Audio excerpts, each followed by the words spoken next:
হয়েছে, কিন্তু চাঁদাবাজি যেহেতু হারাম, হারামের দিকে আমাদের কর্মীদের হাত বাড়ানো হয় না।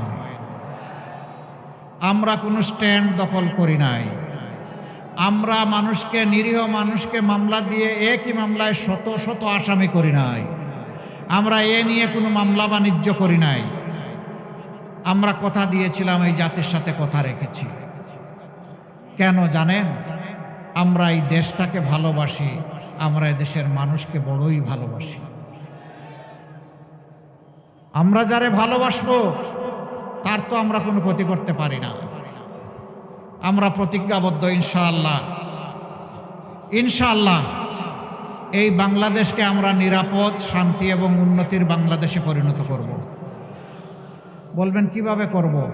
করব আপনাদের ভালোবাসা এবং সহযোগিতা নিয়ে, করব আপনাদের সমর্থন এবং ভোট নিয়ে। যদি আমরা আপনাদের বিবেচনায় উপযুক্ত হই। অনেকে বলে জামাতে ইসলামের দেশ শাসনের কোনো অভিজ্ঞতা নাই, তারা কিভাবে দেশ চালাবে? আমি প্রশ্ন করি, আজকে এই প্রশ্নটি যারা করেন, তারা যখন প্রথম দেশ শাসনের দায়িত্ব পান তখন কি তাদের কোনো অভিজ্ঞতা ছিল? যদি না থেকে থাকে তাহলে এটি কোনো শর্ত নয়। আর আমি বলবো তাদের কথা সঠিকও নয়। আমরা একটা সরকারে 1 থেকে 6, 2001 থেকে 6 আমরা একটা সরকারে সামান্য অংশগ্রহণ করেছিলাম। 2 জন মন্ত্রী দায়িত্ব পালন করেছিলেন। তারা কি ব্যর্থ ছিলেন? তারা কি অসৎ ছিলেন? তারা কি অদক্ষ ছিলেন?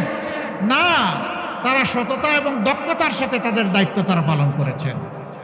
সেই মানুষগুলা যাদেরকে নিজেদের হাতে গড়ে রেখে গিয়েছেন, আজকে তারাই আপনাদের সামনে এগিয়ে এসেছেন। তাদের উপর যেভাবে অতীতের মানুষগুলো আস্থা রেখেছিল, আজকের মানুষগুলোর উপর আস্থা রাখলে আমরা ইনশাআল্লাহ আমাদের সমস্ত যোগ্যতা এবং শক্তি দিয়ে আমরা আপনাদের আস্থার ঋণ পরিশোধ করব।